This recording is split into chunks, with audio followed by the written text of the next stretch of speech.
wanting to be better than everyone else. That is wrong and that is not true. Black Lives Matter is about us just wanting to be equal and treat the same as everyone else. All we want to be able to do is walk down the street without fearing a racist attack, racist police officers. It's not really hard. If a young child can understand not to be racist, I'm sure grown-ass men and women can also do the same.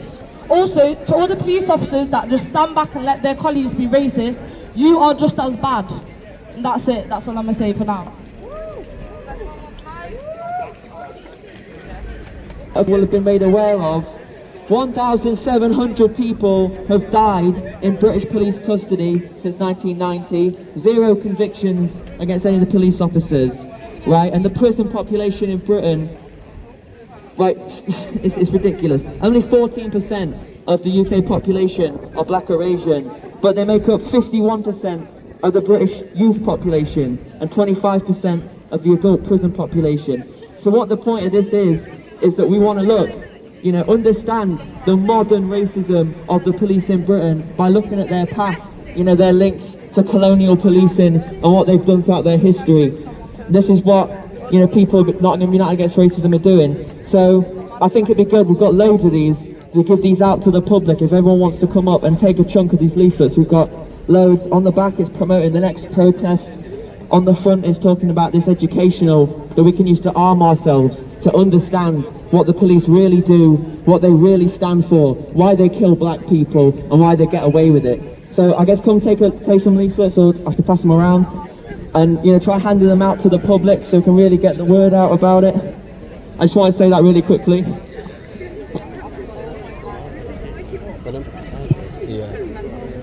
Yeah, I know it's a bit weird. The weather's a bit dismal today, but I think we can really get some energy up in here today, people. Yeah, how are you feeling about energy today? Yeah. Yeah. Awesome. I'm gonna try and do it. Let's get some chanting going. I think we've got a number of good ones. We do have chant sheets around somewhere. I can't remember what they are exactly, but yeah. Let's go with a couple of staple ones we've used in the past couple of weeks. No justice, no peace. No justice, no peace. No justice, no peace. No racist police.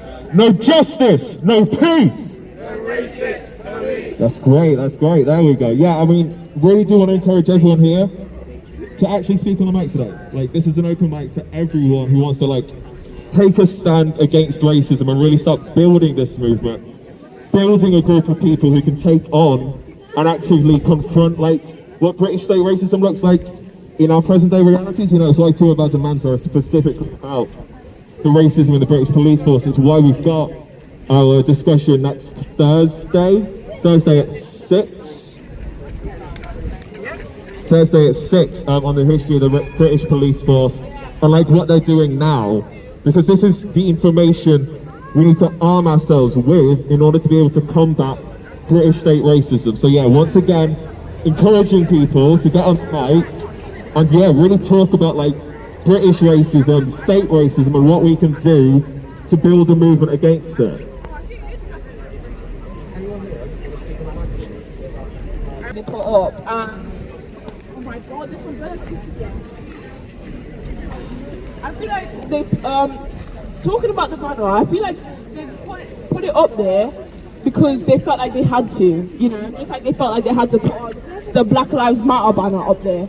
And why put it up there if you don't mean it? How do we know they mean that banner right there as well? I don't think they mean anything they put up there. Just do it for the fact that, it's getting attention, so if you don't do it, then you're probably going to get in trouble.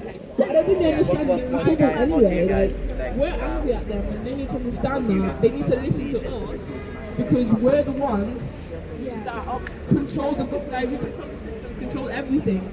We pay for them, and I don't even pay. I don't pay anything. I'm still in college, but still, they still need to listen to us. And I'm just up here because no one else wants to speak, and nothing's coming to me right now. Do you when the flow just comes? I'm not feeling the flow. Let me just think. Do you want to sit in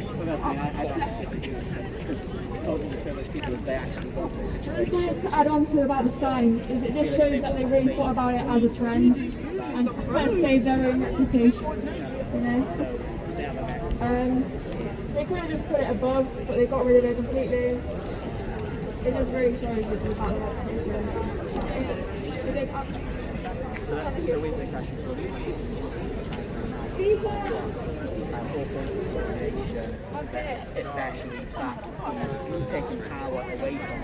So the real question is, the police brag a lot about equality and diversity, right? And that they want a lot of black people to apply for the police force, but in a way they're contradicting themselves, because how many black people are being killed by police officers every single day of our life? How many people are being killed? So in a way they're sort of contradicting themselves, and I feel like, what else do they need to see from protests? Like, what else is it going to take for them to wake up and smell the coffee and realise that it's not okay, and it never has been okay, and that things do need to change? Because it's taking the piss, to be honest. I'm fed up with it. I'm fed up with police officers thinking they can go around each and every day killing black people, innocent black people, and just thinking that it's alright, when it's not. I don't stand for it. We don't stand for it. So nobody stands for it. So why are they sitting there in the back seat not doing nothing about it? That's what I want to know, because it makes no sense to me. It makes no sense to no one. It's about Donna Smith. I'd be interested if you'll raise their hands. Does anyone know about Donna Smith? Some people are holding banners, so that... Alright, so Donna Smith is a black care worker in Nottingham. She moved here 5 years ago to live with her husband, who in April this year passed away from the coronavirus. She is now being threatened with deportation to Jamaica, along with her 2 children, unless she can pay £7,600 to apply to stay in the country. These extortionate and racist immigration controls that she's up against show us how the British state view black people as completely disposable. Even if a black care worker is risking their life working during the pandemic, the British state is ready to uproot them and their family to deport them to another country. As a whole, these British immigration controls, they're fine-tuned to allow the lives of immigrants and black people to be drastically changed and controlled, right, against their will to best suit the British economy. If an immigrant remains unemployed for 2 weeks, they will face deportation. If a migrant's income falls below the government's threshold, they will face deportation. Right? These are necessarily dehumanizing and racist laws that sacrifice the humanity of black people for the needs of Britain's economy. The deportation threat against Donna Smith, a widowed care worker, is the system at its most blatant. We've come out onto the streets, marched to the police station and organised our own educationals for 5 weeks running, right? So many people collectively have come over and spoke about their experiences and spoke about what change they think needs to happen. So we've seen the kind of power that's possible when people organise together, take to the streets and protest. We've seen that week after week so far. We need to put that power into action and fight for Donna Smith's right to stay in Britain. Fight for the right all black people have to stay in Britain.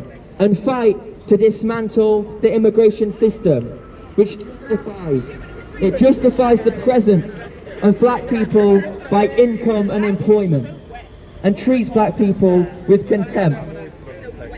We need to have discussions with each other as a movement about what we can do to fight back, how we organise, where we need to be protesting, and how we go forward, right? If we want to put an end to deportations, because I don't think we can accept any less than an end to all deportations.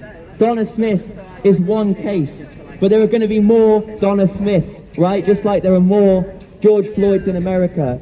Okay, Donna Smith, Ozzie Mae Brown, people in our area in the Midlands who are being deported to Jamaica after facing, essentially the most disgusting side of the British legal system, you know, and that is in this council, the council that is, you know, is perfectly happy to, you know, show off with its fancy banners. But what are they doing for Donna Smith? Are they going to stop her from being deported? Are they going to stop the next black person from being deported?